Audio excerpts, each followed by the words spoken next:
오늘부터 우리가 이제 오후 시간에 살펴가게 될 내용은 우리의 신앙 고백서, 표준적인 신앙 고백서라고 말하는 웨스트민스터 수요리문답과 함께 성경을 이제 살펴가게 될 것입니다.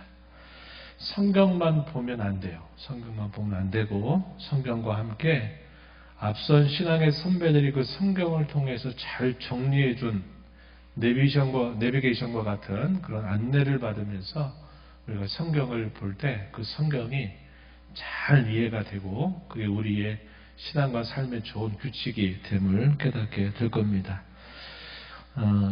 포스터를 하나 만들어 붙였어요. 웨스트민스터 수요일 문답과 함께하는 신앙 강해, 이렇게 포스터를 붙여서 여러분들에게 안내를 해드렸습니다.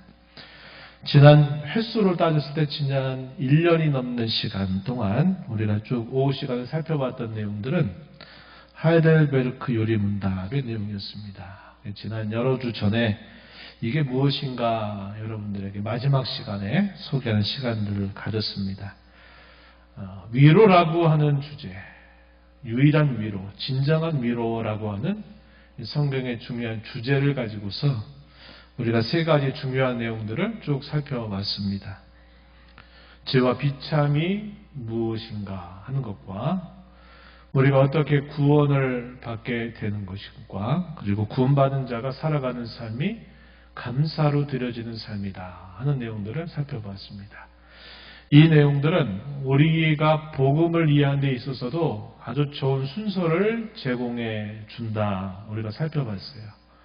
복음이 왜 필요합니까? 죄와 비참 아래 놓여있는 모든 사람들에게 우리에게 진정한 구원이 필요하다는 사실들을 알게 될 때 우리의 유일한 구원자가 되시는 예수 그리스도를 우리가 바라보게 되고 믿게 되면서 우리가 구원을 받게 되고, 구원받은 자들은 이제 남은 삶을 어떻게 살아야 되느냐, 감사로 하나님 앞에 드려지는 삶이 되어야 한다 하는 것을 가르쳐 줍니다. 이것은 우리가 전하는 복음의 내용과도 똑같은 내용들이 된다 하는 겁니다. 우리의 삶에 가까운 그런 주제를 통해서 성경의 전체 주제들을 이렇게 포괄하는 형식으로 우리가 지난 1년이 넘는 횟수를 살펴보게 됐습니다. 이제 오늘부터 우리가 살펴가는 내용들은 조금 그 접근 방법이 다릅니다.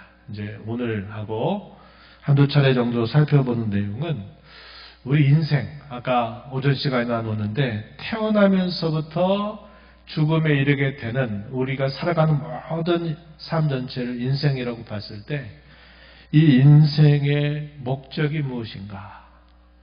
그 목적에 어떻게 하면, 어떻게 길을 따라가면 그 목적에 도달할 수 있을까 하는 내용들을 우리가 가장 서론 앞부분에서 살펴보게 되고, 그 다음부터 이제 우리가 살펴보게 되는 내용은 어디서부터냐면 우리가 늘 익숙한 우리의 이런 경험 세계나 이런 세계로부터 위로 올라가는 게 아니라 이 다루게 될 내용은 위로부터 이제 쭉 우리에게 어떻게 내려오는가 이런 방식으로 접근이 됩니다. 그래서 앞에 다루었던 내용은 아래로부터 쭉 위로 올라가는 방법이라면 이제 오늘부터 우리가 살펴본 내용은 위로부터 우리에게로 다가오는 그런 방식으로 성경의 주제들을, 중요한 주제들을 우리가 살펴가게 될 것입니다.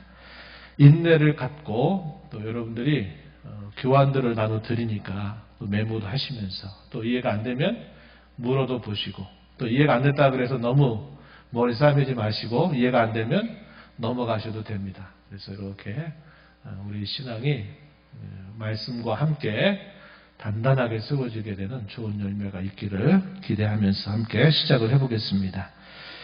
소유문답 첫 번째 물음은 우리에게 그걸 묻습니다. 우리 인생의 제일 되는 목적이 무엇입니까? 라고 묻고 답해 주기를, 사람의 제일 되는 목적은 그러면서 하나님을 영화롭게 하는 것과 그를 영원토록 즐거워하는 것입니다. 인생의 목적에 대해서 그렇게 이야기합니다. 사람이 태어나서 한평생을 살면서 어떤 삶의 방향을 가지고 살아가느냐 할 때 우리는 하나님을 영화롭게 하기 위해서, 그리고 하나님만을 영원히 즐거워하기 위해서 우리는 우리의 인생을 살아갑니다. 이게 성경이 압축했을 때 우리에게 가르쳐주는 우리 인생 사용 설명서입니다. 같다 이런 거죠. 우리 인생을 지으신 하나님이 우리에게 알려주시는 가장 인생답게 사는 그 지침서가 바로 이거다. 이렇게 가르쳐 주는 겁니다. 기원들을 보시면서 한번 쭉 살펴볼게요. 사람은 그냥 우연히 만들어진 존재가 아닙니다. 아주 단세포 생물로부터 오랜 시간 속에서 적자 생존처럼 어떤 새로운 변화를 적응하고 하다 보니까 이게 고등하게 발전이 되다가 어느 순간 사람이 된 게 아니에요. 우리 사람은 본래부터 사람으로 지음을 받은 존재다. 거긴 분명한 목적이 있고 분명한 뜻이 있다는 겁니다. 왜? 우리 하나님이 그렇게 우리 사람을 지으셨기 때문에 그러합니다. 그래서 우리가 사람은 이런 목적을 향해서 나아가는 존재인데, 그럼 어떤 목적을 우리가 알아야 되느냐 할 때는 우리를 지으신 하나님께 가까이 갈 때 비로소 그 목적을 알게 된다고 하는 겁니다. 우리 하나님께서 이 세상을 창조하신 목적에 대해서 성경은 우리에게 분명히 그 목적이 무엇인가를 가르쳐 주고 있어요. 요한계시록 4장 11절 말씀 여기 한번 보실까요? 보시면 우리 함께 읽어보겠습니다. 우리 주 하나님이여 영광과 존귀와 권능을 받으시는 것이 합당하오니 주께서 만물을 지으신지라 만물이 주의 뜻대로 있었고 또 지으심을 받았나이다. 아멘. 여기 보니까 24장로들의 찬송이 나타납니다. 요한계시록 4장에 보면 천상에서 드려지는 예배 광경이 묘사가 되는데, 24장로들은 쉽게 말하면 구약의 12지파와 신약의 12사도들을 기초로 해서 그들을 위해서 그들이 전한 메시지를 통해서 구원받은 모든 사람들을 지칭하는 표현으로 우리가 이해하면 구원받은 모든 하나님의 백성들을 대표하는 존재들입니다. 이들이 천상에서 드려진 예배 가운데서 하나님을 찬송하는 내용이 만물을 주께서 지으셨고 이 만물은 주의 뜻대로 있었고 또 지으심을 받았다. 이렇게 표현했습니다. 그러므로 영광과 존귀와 권능을 받으시는 것이 합당하십니다. 이렇게 찬송을 올리고 있습니다. 골로새서 1장 16절 말씀을 또 보시면 이렇게 말합니다. 만물이 그에게서 창조되되, 그가 누구를 말하냐면 예수 그리스도를 말합니다. 그에게서 창조되되 하늘과 땅에서 보이는 것들과 보이지 않는 것들 혹은 왕권들, 주권들, 통치자들, 권세자들 만물이 다 그로 말미암고 그를 위하여 창조되었다. 그를 위하여 창조되었다. 하나님을 위해서, 그분을 위해서 창조되었다. 이렇게 말해주고 있습니다. 만물은 그저 옛적부터 우연히 그렇게 있었던 것이 아닙니다. 그것은 우리 하나님의 놀라운 계획과 디자인으로 지어진 것입니다. 우리 인생의 목적이 무엇인가를 찾으려고 할 때 우리는 우리 안에서 그 목적을 찾으려고 하면 안 돼요. 그러면 끊임없이 방황하게 돼 있습니다. 우리의 생각이 날 살면서 오락가락하고 마음이 죽글듯 이렇게 저렇게 막 변해가는 그런 우리의 마음 안에서 내 삶의 진정한 목표와 가치를 찾으려고 하면 그때그때 달라요.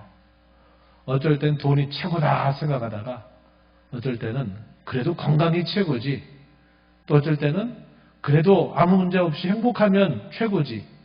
그때 상황에 따라서 달라진다 이 말이에요. 그렇게 되면 우리 인생의 방향 감각을 잊어버리게 된다 하는 겁니다. 우리 인생의 목적은 우리 안에서 찾는 것이 아니라 본래부터 우리 바깥에서 하나님이 두셨기 때문에 우리 인생의 목적은 바깥에서 찾아야 돼요.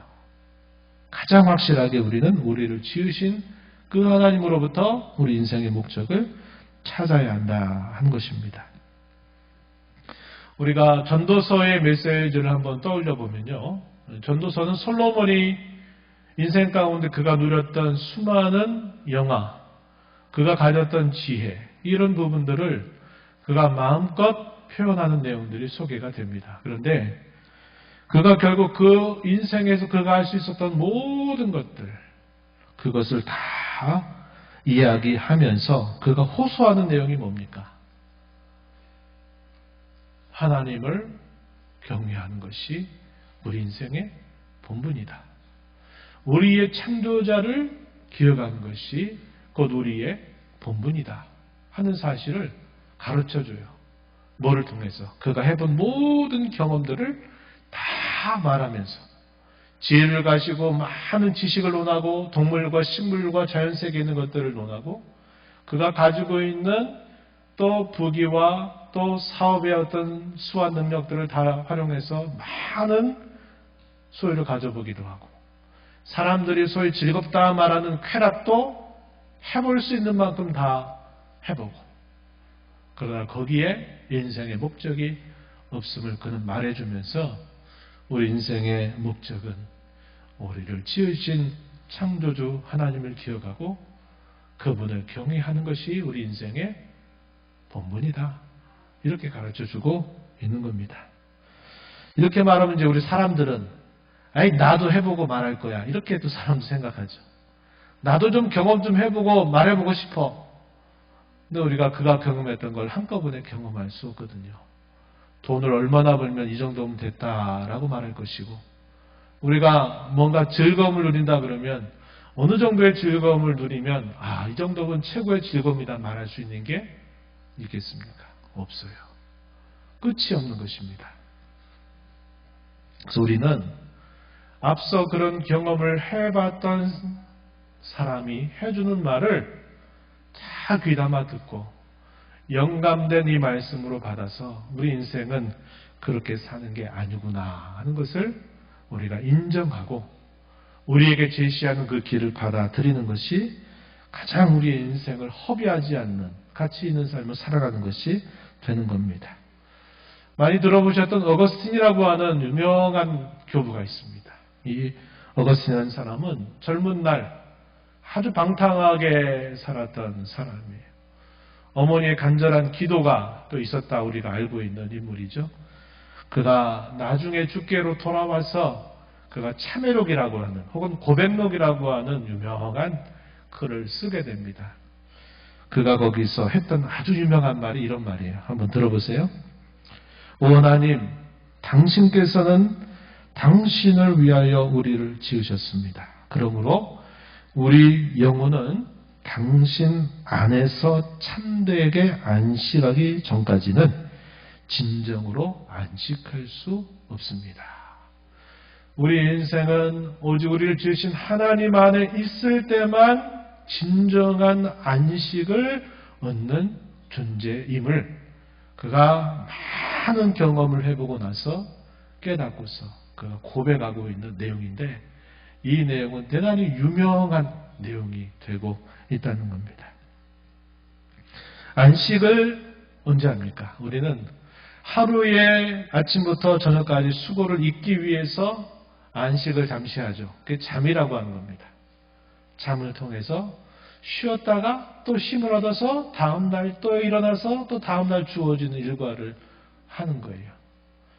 일주일 가운데서 하루를 안식일로 하나님이 구별해 주셨어요. 6일 동안 살다가 하루를 하던 일들을 멈추고 안식하도록 우리에게 규정을 주신 겁니다. 그렇죠?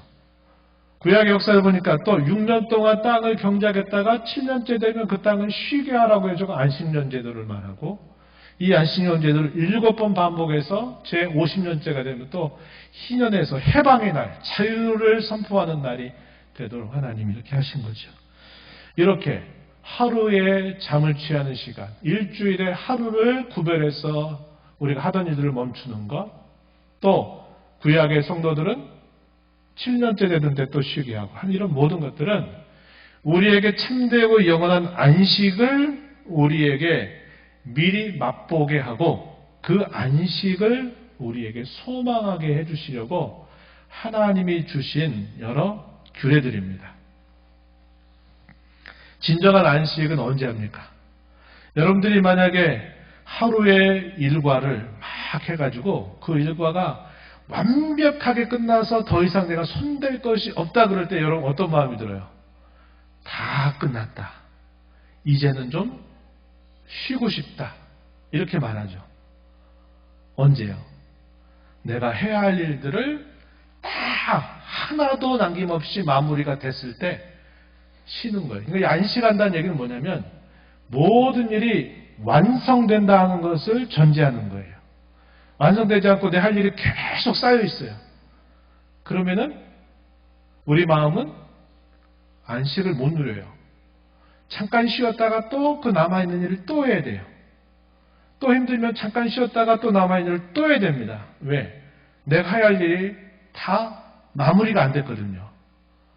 안식이라고 하는 말의 의미는 그겁니다. 더 이상 할 일이 없는 완벽한 상태를 말해주는 거예요. 근데 우리가 이 땅에 살면서 그런 안식을 온전하게 누릴 수 있을까요?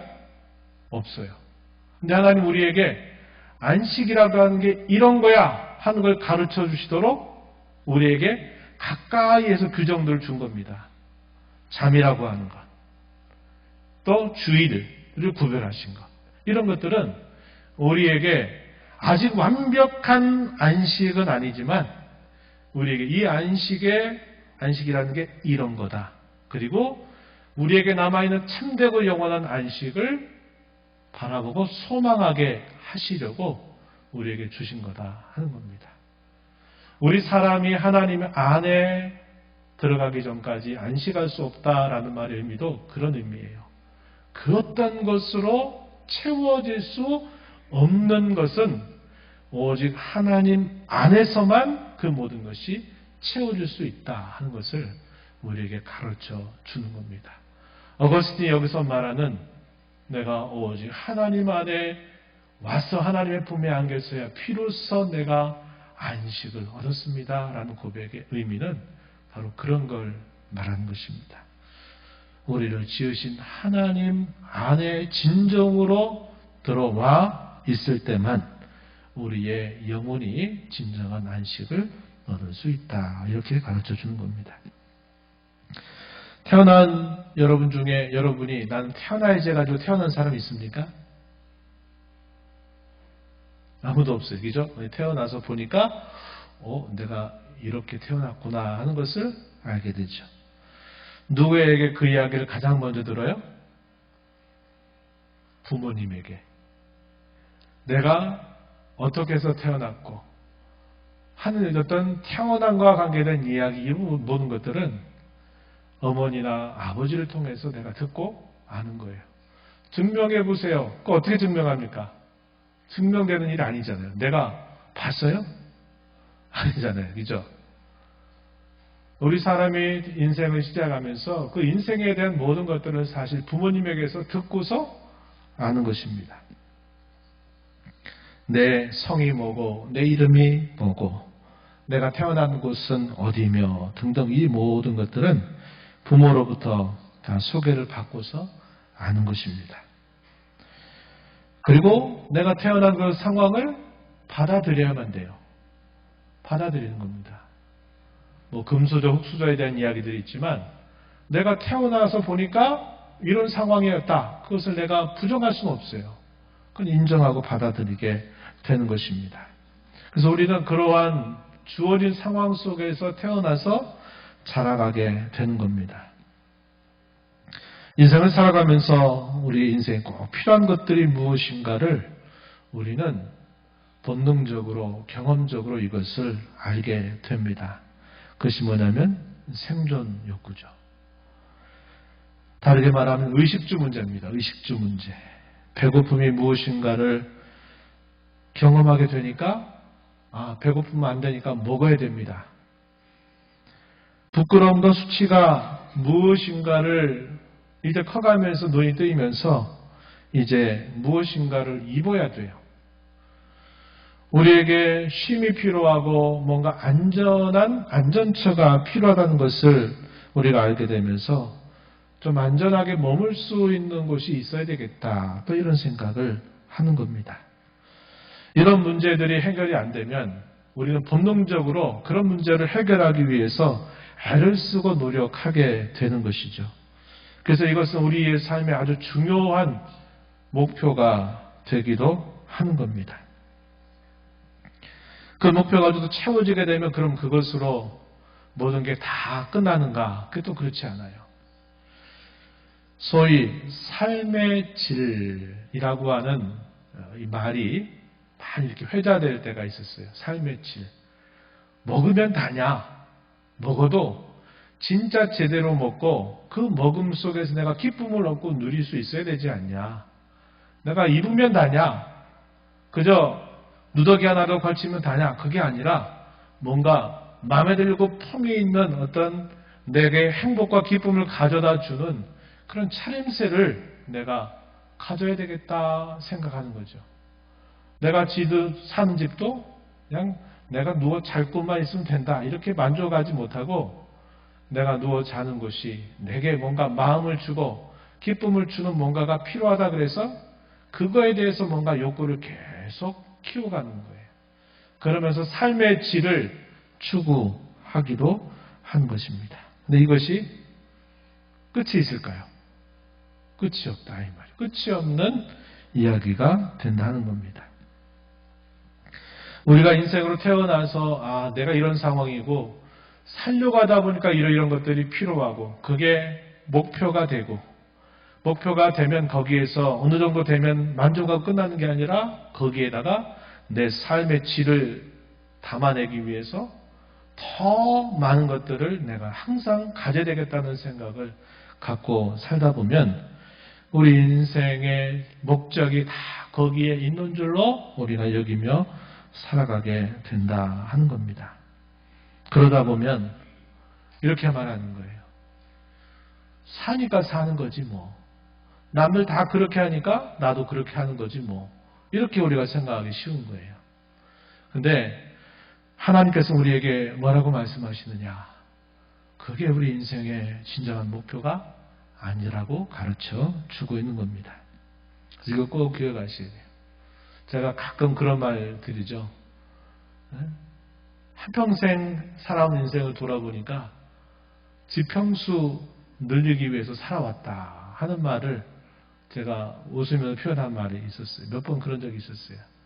처음에는 전세방에서 사글세죠. 사흘세에서 살다가 전세방 얻기 위해 가지고 열심히 돈 벌고 아끼고 허리띠 졸라매서 전세방 얻고 이제 내 집 한번 가져보게 되는 게 꿈이 돼가지고 또 열심히 졸라매서 열심히 해가지고 집을 작은 집 하나 마련하면 자녀들도 있고 그러다 보니까 또 집이 좀 커져야 되거든요. 또 그거 위해서 열심히 절약하고 애를 써가지고 좀 큰 집을 얻고 그러다 보면 몸에 이제 이상이 오고 힘이 빠지고 이런 일들이 생기다 보니까 한평생 동안 한 일이 지평수 늘며 살다가 인생 다 살았다. 이런 말들을 하게 된다는 거예요.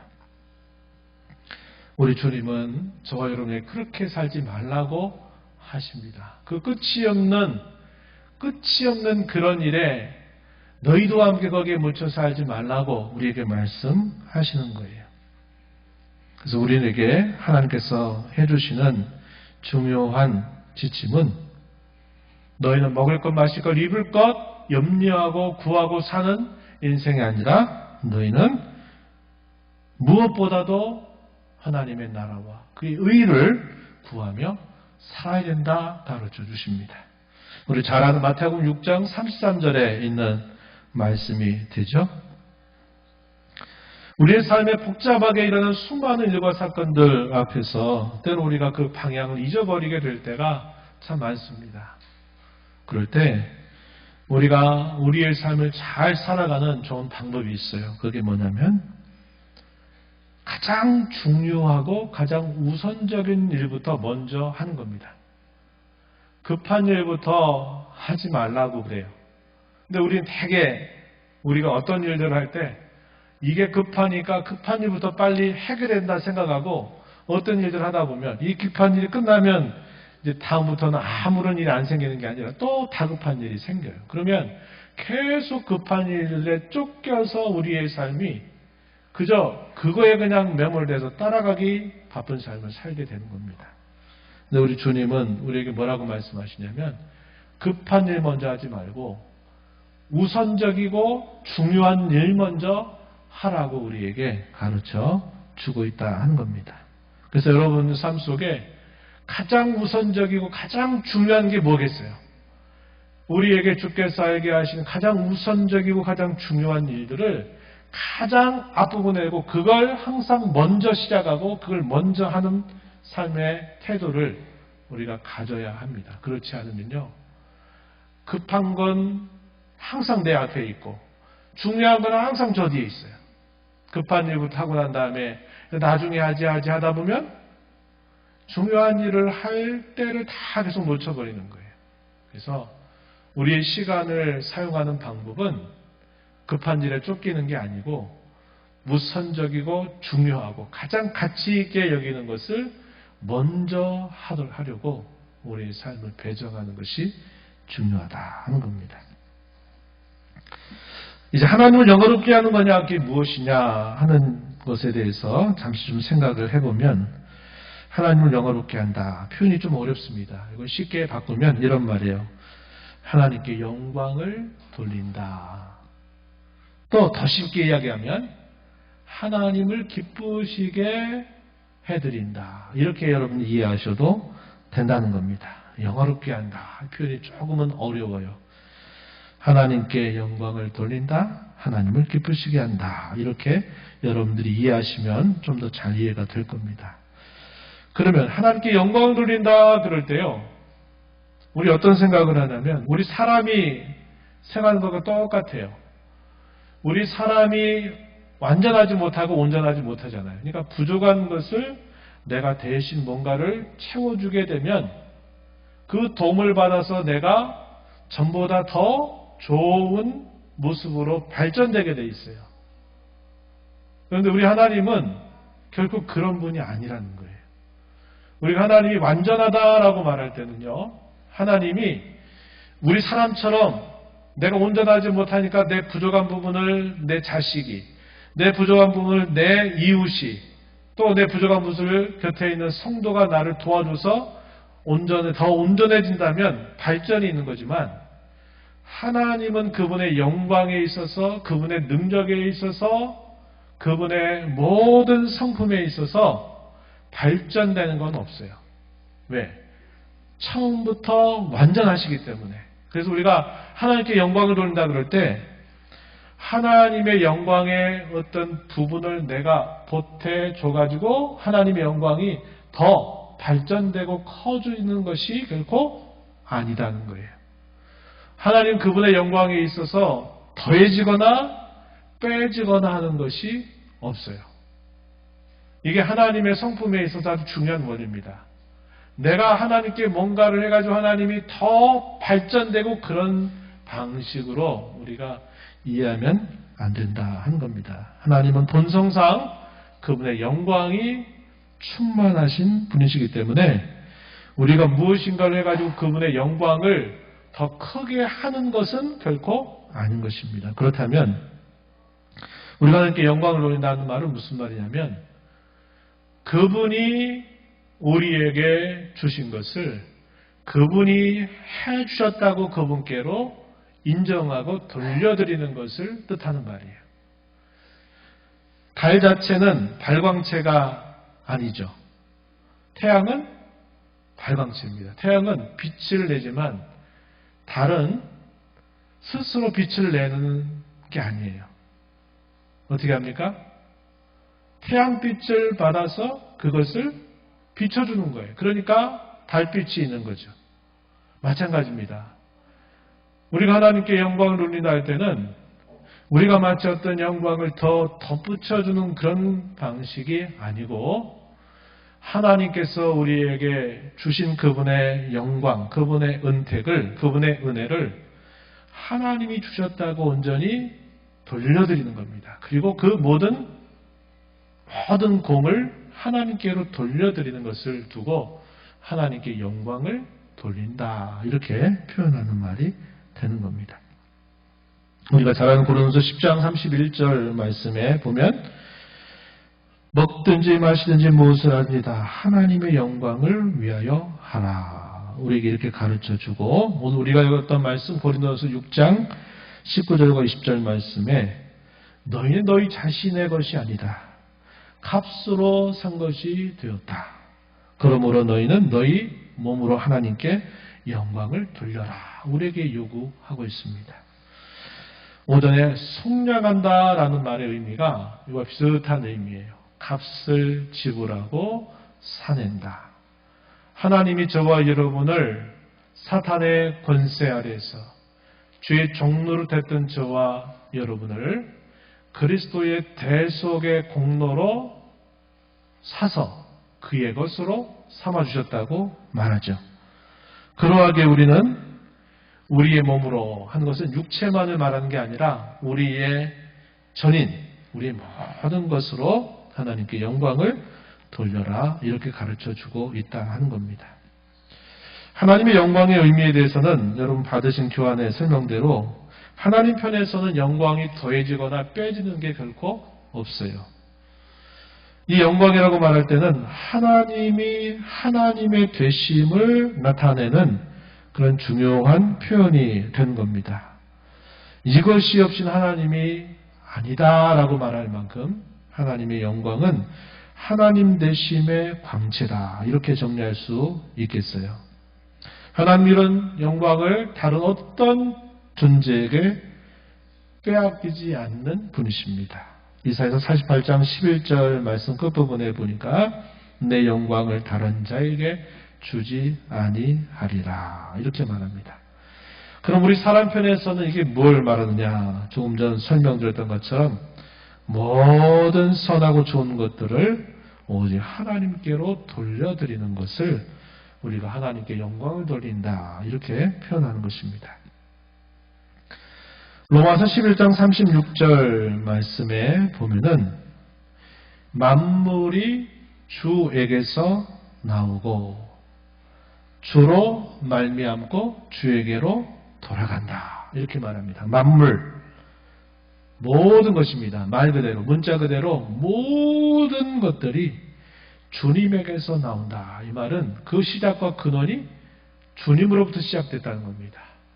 우리가 다른 말로는 창조다 이렇게 표현할 수 있는 것이고 주님으로 말미암는다 이 말은 이 모든 것들이 주님으로 말미암아 이 모든 것들이 진행된다 이렇게 말하면 이걸 우리가 다르게는 섭리하시는 하나님의 손길을 표현하는 것으로 이해할 수 있고 그 모든 것이 다 주께로 돌아간다 이렇게 표현합니다.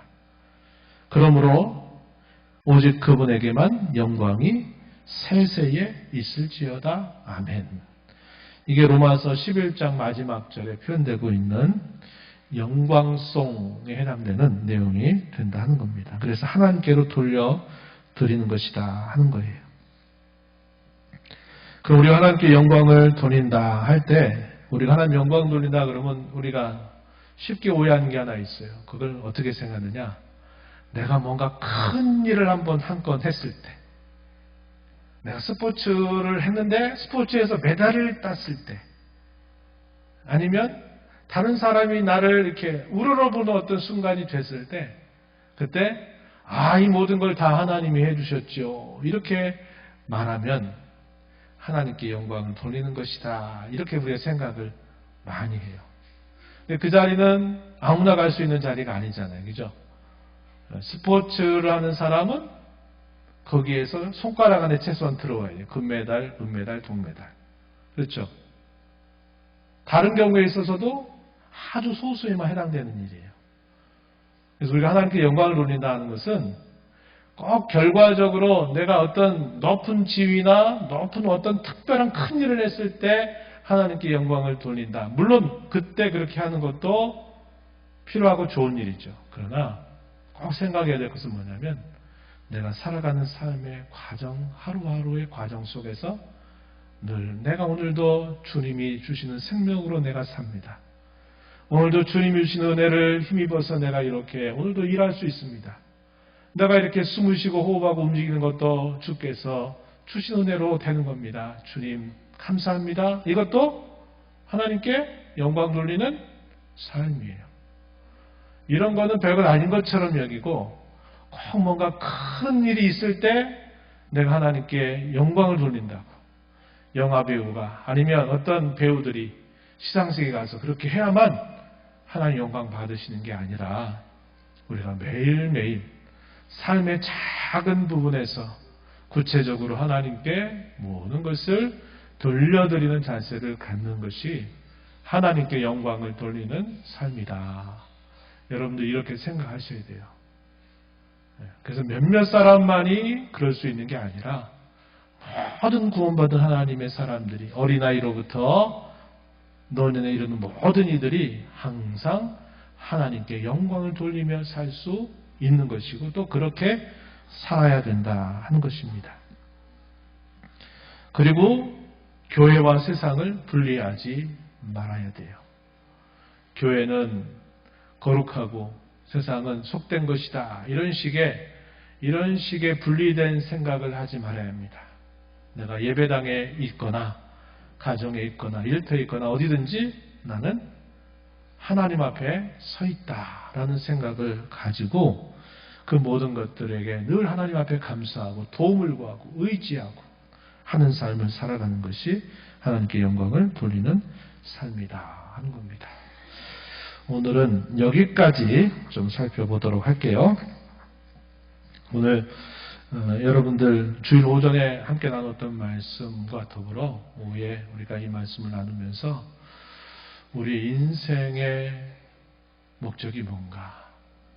우리의 인생은 그저 허망한 삶, 그저 빠르게 지나가다가 순식간에 지나가는 삶, 인생 무상이고 희로애락의 삶의 연속이고 죄의 굴레 속에 살아가다가 어느 순간 끝나는 그런 삶이 아니라 하나님이 저와 여러분에게 찾아오셔서 그 모든 허망함을 치워버리고 또 인생 무상의 그 모든 인생의 연약함과 또 죄로 인한 고통들을 다 치워버리고 그분의 인자와 긍휼과 구원으로 채워주신 그 하나님의 은혜에 감사하면서 그저 먹고 마시고 입고 살아가는 것을 내 삶의 목표로 여기다가 방향감각 잊어버리고 살아가는 인생이 아니라 먹고 마시고 입을 것 주께서 공급해 줄 줄 믿고 먼저 그의 나라와 의를 구하고 이 모든 것이 하나님 주신 은혜인 줄 알고